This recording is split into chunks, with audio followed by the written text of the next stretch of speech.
Hey guys, welcome back to the channel. Well, I got something exciting to take a look at today. This is a brand new drone from Holy Stone. This is the HS720G. Now, if you are a subscriber to my channel, you probably recall about a year or so ago I reviewed the HS720E. Now that drone had just EIS, or electronic image stabilization.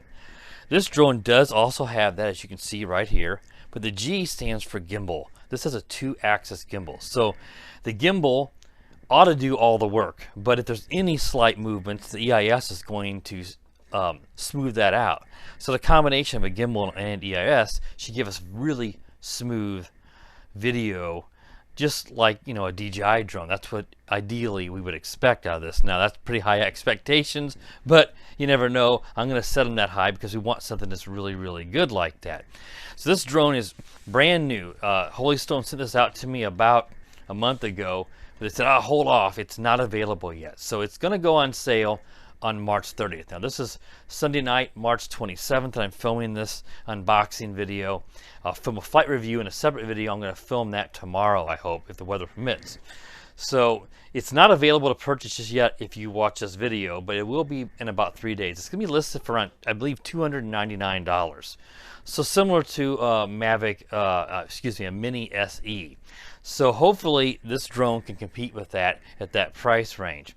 So again, it'll be available Thursday, and if you're a subscriber to my channel, I'm going to have you guys always get the incentives of some coupon codes is what I'm getting at. So there's going to be down the purchase link. I will add that on Wednesday whenever it comes available. So right now, if you're watching this video, it's not going to be, you can't buy it yet. But there'll be a 5% off code. So it should be somewhere in the $285 range if you use my discount code here with this video that I'll add on Wednesday. So just keep that in mind. So let's look over the box, just at some of the specs on here, and then we'll take a look at the drone. Now, it mentions it has a 4K and 30 frames per second camera. That's really good. That's what we want to see. We don't want these 15 frames per second or even 24, 25. 30 is what you really want. That's sort of my minimum acceptable frame rate. So this ought to give us a nice playback. And it mentions here you've got your 2-axis gimbal. On the side here it says it has independent ESCs. Of course, this is a brushless drone with 1506 2200 kV motors.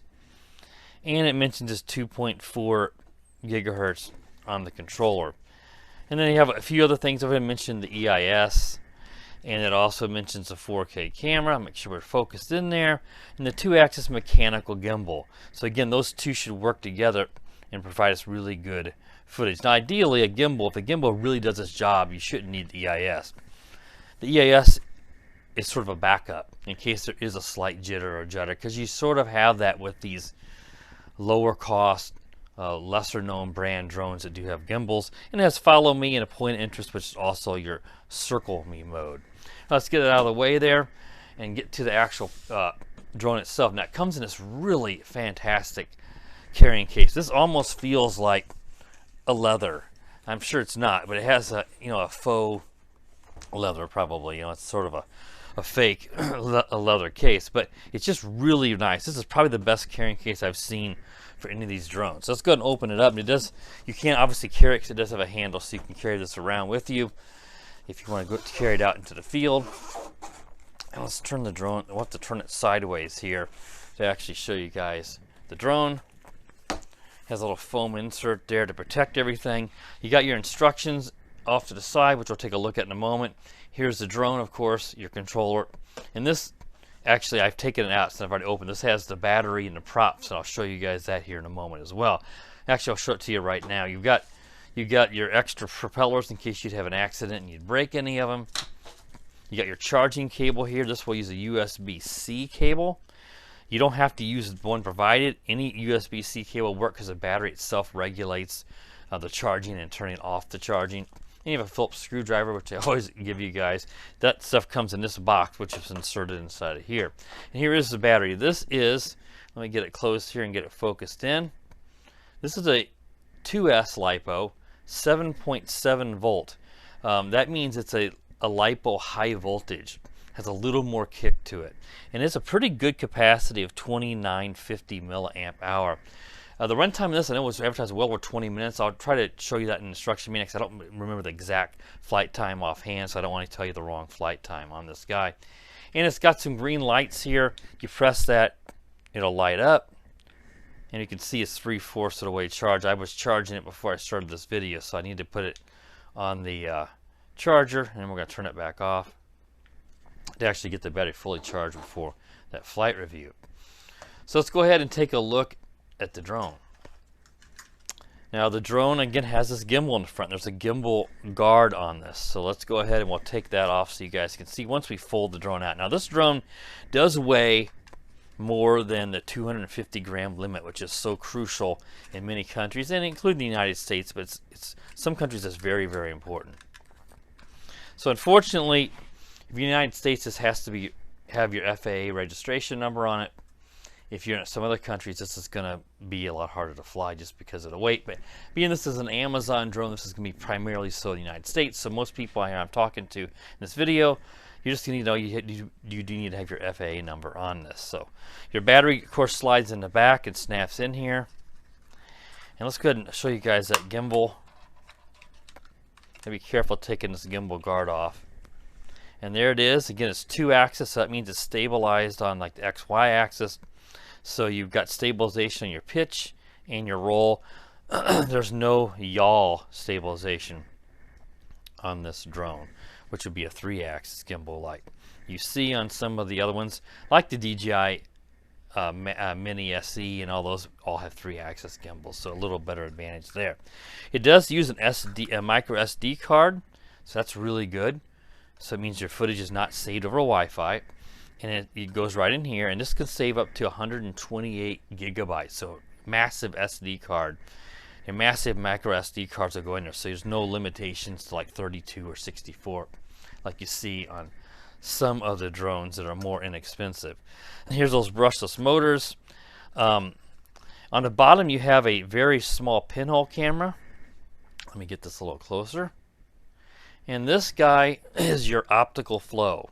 That means if you lose GPS or you're flying inside, it can look at the ground and sort of hold position and look at poor man's GPS. It will do its best job it can looking at the ground. Now, I don't know, these look like LEDs, excuse me, like infrareds or something, but they don't light up. Of course, if they're infrared, you wouldn't see them, but I'm not sure if they're just fake or what, because they don't say on anything in the packaging what those actually do.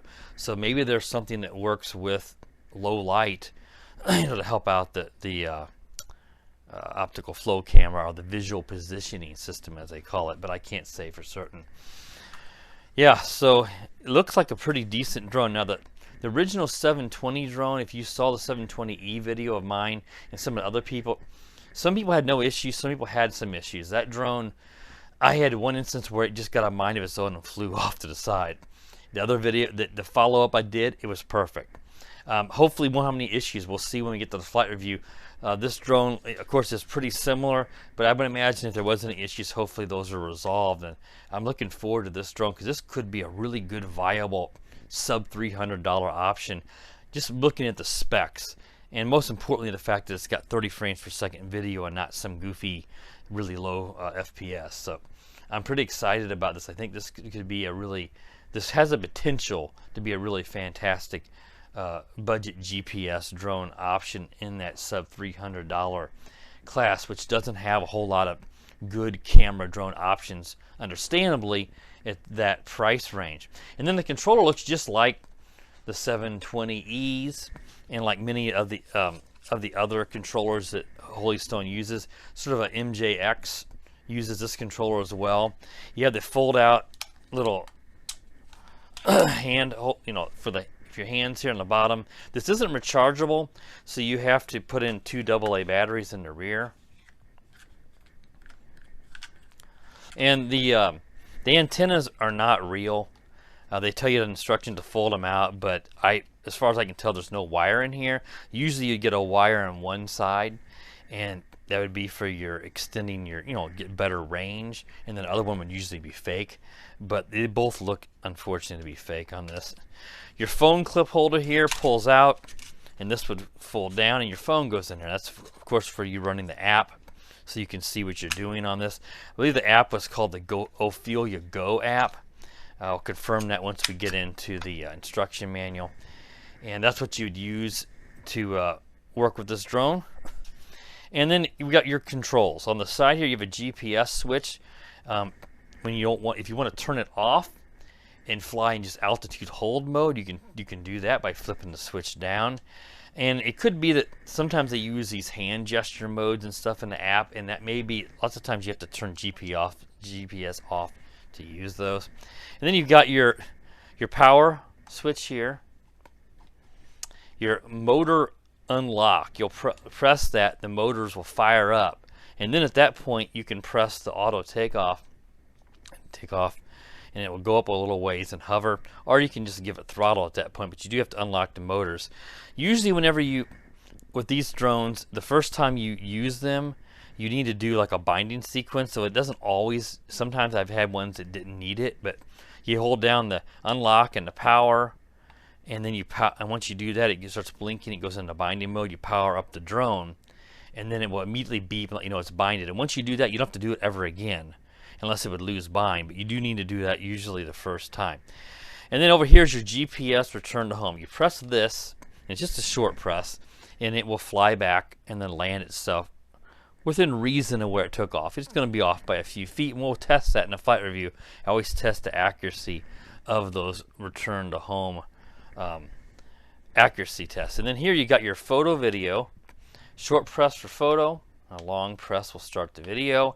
It will save, it says it has AVI or MP4 format, so we'll check that in the app. There are some camera settings, so I don't know exactly all the camera settings in there. They don't show you in the manual, but they probably will have that in there if that option is one you can switch between, which they state that you can. And we'll have to see if it's got, it might have some minor camera adjustments. I don't know if there's an option to switch to like 1080p or something. Probably not. They don't mention it, but we'll check that when we get into the flight review and get the app bound up and connected. Then you got a high and low rate. You do have to long press, it says, and it'll go between high and then it'll show low on the screen. So we'll try to test those out. This dial over here is fake. It's locked, I should say. Not necessarily fake. It doesn't do anything, but this one here is it kind of springs back, but this is your dial to change your pitch or the angle of your camera and be able to go down to 90 degrees, so you can look straight down or you can look straight forward. So that's what lets you adjust the camera as you're flying around. I think that is all the controls on this guy, so that should cover the controller. Now let's go ahead and let's get the instruction manual out here, and we'll take a quick look at that, and then we'll wrap this up, and then we'll have that follow-up video with the actual flight, which you guys really want to see. This will kind of get this out of the way so we don't have to worry about including this all in one video. It shows the vision positioning there. Just your basic controls and everything that we were all just discussing here just a moment ago. And of course, with this being a GPS drone on low voltage, it will return home when it gets critically low, and it will land itself. If it's within like 50 feet, it'll just land itself. If you're beyond 50 feet, whenever it's really low, I believe it will then fly back and land, something like that. It tells you in here. Shows you to put the instructions and replace the propellers, the TF card, the gimbal cover, how to put the phone in. Here's the link to the app, and it is at Ophelia Fly, as I mentioned. This is your Google Play Store, and this is iOS for your iPhones. And then it shows you what to connect to, the Holy Stone GIM, and some different numbers, so it's unique to that specific drone. And then it gives you some the initializations and stuff for the lights. For the first flight is a little different than any other. And then you need to calibrate the compass. Now that's going to be both sticks down. I'll show you here. Both sticks down to the right will enter in, and there should be a little quadcopter symbol will appear on here, let you know you're in the compass calibration mode. Now you need to do that before your first flight, and they recommend that you do it before every flight, but you don't have to. I don't think it's going to force you to do it like some of the toy grade GPS drones do, but if you're flying the same area, or even within 100 kilometers or so, you shouldn't have to calibrate it again. But it takes only a moment. It's safe. It'd be best to do that in case the magnetic environment you're in changes, because that's the best way to get a flyaway is if you get a bad compass calibration, or at the very least you're going to get really bad toilet bowling, which is where the drone goes in big circles. If it does that, you know you need to land it and recalibrate the compass. It just tells you that we're going to do a horizontal 3 turns, and then the lights will change, and it could beep at you. It doesn't say it, but sometimes they do anyway. Then you're going to switch it to vertical, do 3 more, and then the lights should all go green and you're ready to go. And it's going to, of course, be looking for the satellites as well. So it's not going to let you take off until it gets, unless you switch out of GPS mode. You think you want at least 7 satellites, it mentions.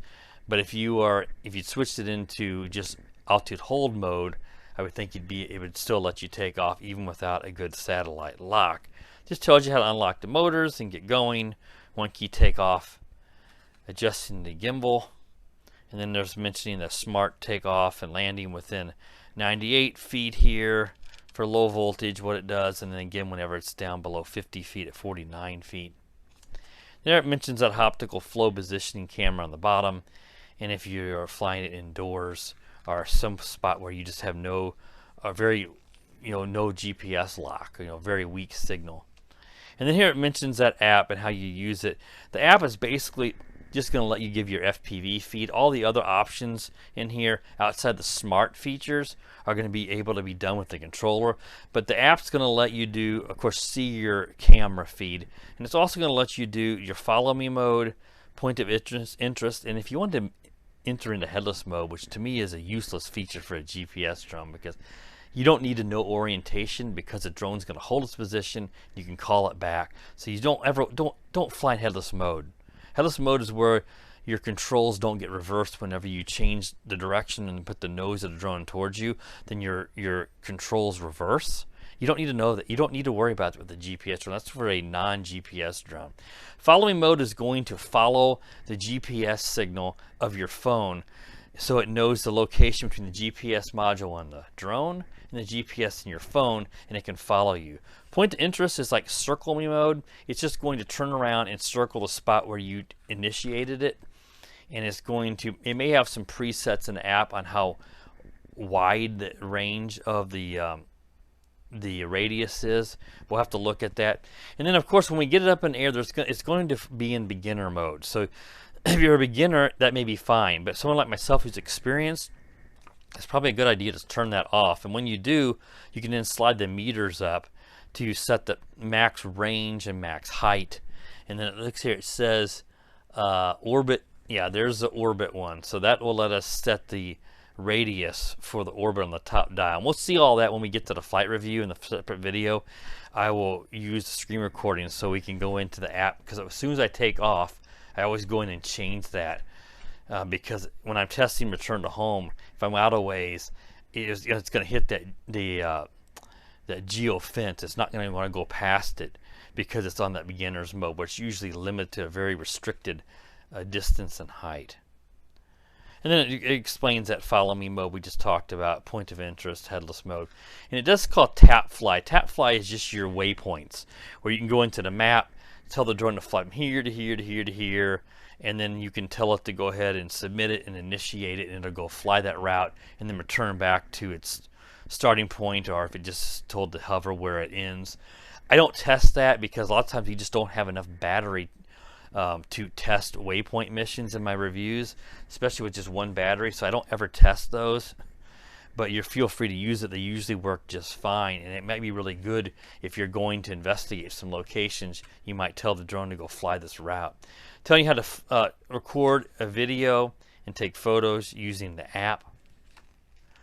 And then here's the specifications. Now, I mentioned it was over the 250 gram limit. I got around 370 something, and that's what this says, 377.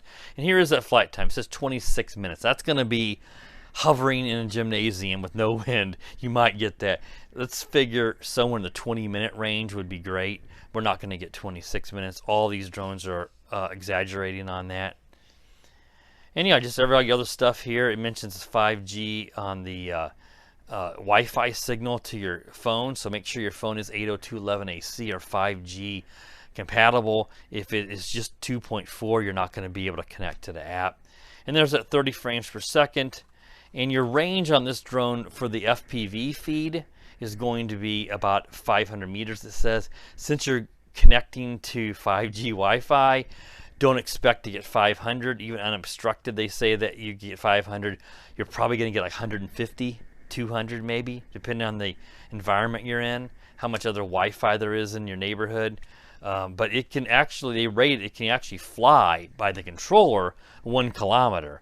But if you're going out a couple hundred meters and you lose the feed, you're flying blind, so it's pointless. So yeah, a couple hundred meters, they rate it at 500. You're not going to get that anywhere.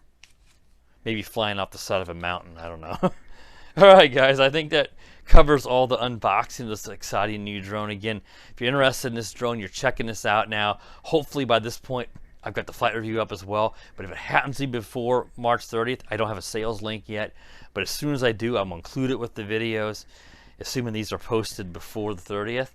And I'll include that coupon. So if you're watching this and you're checking that drone out on Amazon, you say, I'm going to go check reviews out first. You came here. Well, go down in the video description and grab that coupon at the very least. And if you feel kind enough, click the link and use the link to purchase. That'll help give me a little bit to support my channel, but it won't cost you a cent more. In fact, you're saving money with that code. All right, guys, that wraps up the unboxing of the new Holy Stone HS720G. If you're new to the channel, please consider subscribing, and while you're at it, click the bell. That way you're notified every time I do upload a new video. And as always, guys, have a wonderful day. The power of the dark side.